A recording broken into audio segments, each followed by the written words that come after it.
E para terminar, por último, mas muito importante, a variação sociocultural, que tem uma relação, que é o preconceito linguístico.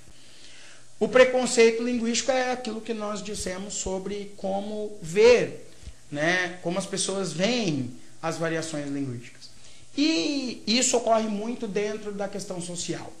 As variações socioeconômicas, né, que nós chamamos, ou variações sociais, são as modificações do modo de falar que ocorrem com as pessoas que tiveram muito pouco ou nenhuma educação formal. Não tiveram oportunidade de frequentar a escola, não sabem ler, são analfabetos ou sabem o mínimo analfabetos, ou que nós chamamos de analfabetos funcionais, decodificam, mas não interpretam.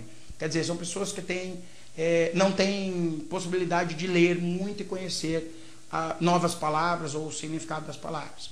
E aí, o que elas fazem?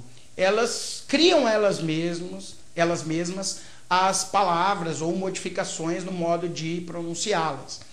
E é o que acontece que eu falei para vocês a respeito, principalmente lá no regionalismo, da linguagem urbana e rural, né? A troca do L pelo R, por exemplo, é uma característica que ou pode ser regional, mas pode ser sociocultural, socioeconômica, né? Quer dizer, a pessoa, o modo como ela se expressa não é porque ela pode estar morando na cidade, mas não teve acesso ao estudo, à leitura, e acaba produzindo porque é uma maneira mais fácil de produzir. Temos também a questão do êxodo rural, né? Pessoas que vivem dentro das cidades, mas que advieram de uma realidade rural. E mesmo estando hoje numa cidade, elas produzem essas diferenciações. Só que elas não ocorrem só no campo fonético, do som, também no campo sintático, as construções. Normalmente, dentro das variações socioeconômicas, nós temos o modo de falar, né? Por exemplo, elas falam, coloca-se o plural apenas no determinante, mas não no substantivo ou mesmo no próprio adjetivo. Por exemplo, em vez de nós falarmos as pessoas saíram, né, todas, né, fazendo a concordância do artigo, né, do verbo e do pronome com o substantivo do artigo as, né, do verbo saíram e do pronome todas com o substantivo pessoas. As pessoas saíram todas. Seria sintaticamente a maneira adequada de se construir essa frase. Porém, né, dentro da sintaxe que nós temos interna, nós poderíamos dizer o seguinte, que eu não tenho necessidade de pluralizar todas as palavras. Pluralizando o determinante, o as, eu já interpreto o plural. Então não tem por que pluralizar todas as palavras. Então eu poderia falar, as pessoas saiu tudo, né? Perceba que é justamente o modo de falar das pessoas que não têm escolaridade ou têm muito pouca escolaridade, né? As pessoas saiu tudo. As pessoas saiu tudo. O que aconteceu, na verdade? Eu pluralizei o as. Já está claro que não é uma pessoa. Ninguém, em sã consciência, interpretaria que as pessoas saiu tudo foi uma pessoa apenas, mas todas as pessoas, né?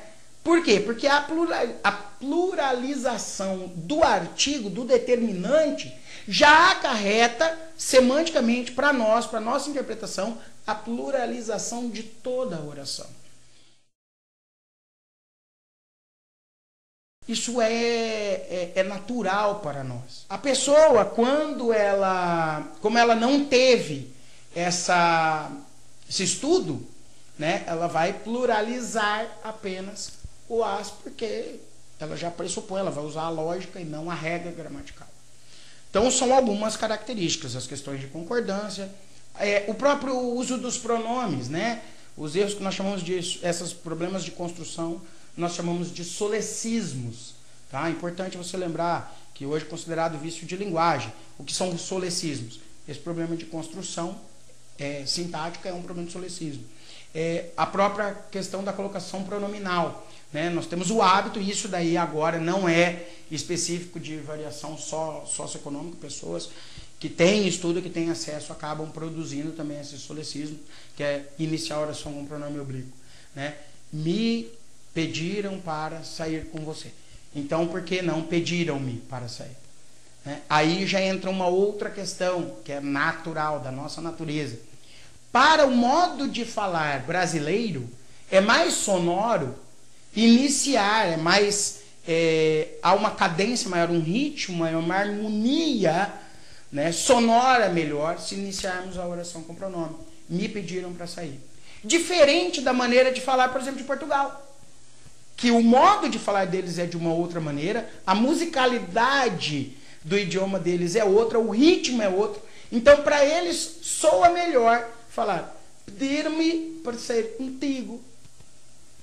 Perceba que como eles juntam mais as palavras, sonorizam mais, enfatizam mais as sílabas tônicas e tiram todo o som das sílabas átonas, coisa quase não pronunciando a sílaba, somente a sílaba quase desaparecendo, a sílaba átona, e muito pronunciado, o P quase não aparece, né? Então, pediram, o I muito mais bem pronunciado. Por isso que pediram-me, o me sai naturalmente para a língua do português de Portugal, para o som, a fonética do português de Portugal.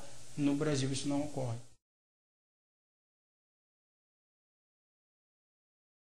Mas os gramáticos têm insistido que são variações socioeconômicas por conta do solecismo, que é um vício de linguagem, quando se inicia a oração com o pronome oblíquo. Então, e as alterações de pronúncia, né?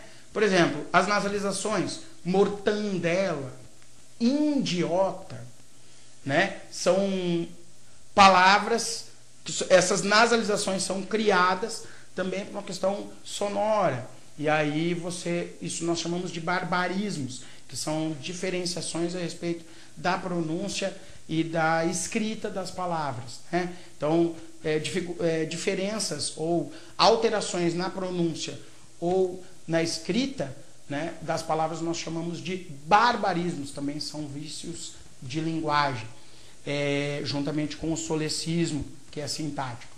Então, outra, né, a alteração, a transposição do fonema, né, por exemplo, em vez de falar lagartixa, eu falo largatixa.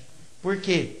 Porque eu faço uma analogia com o verbo largar, que é mais comum na minha fala. Então, por essa analogia, em vez de lagartixa, eu falo largatixa, né? E orgute, cardaço, são alguns dos exemplos que nós encontramos em variações socioeconômicas.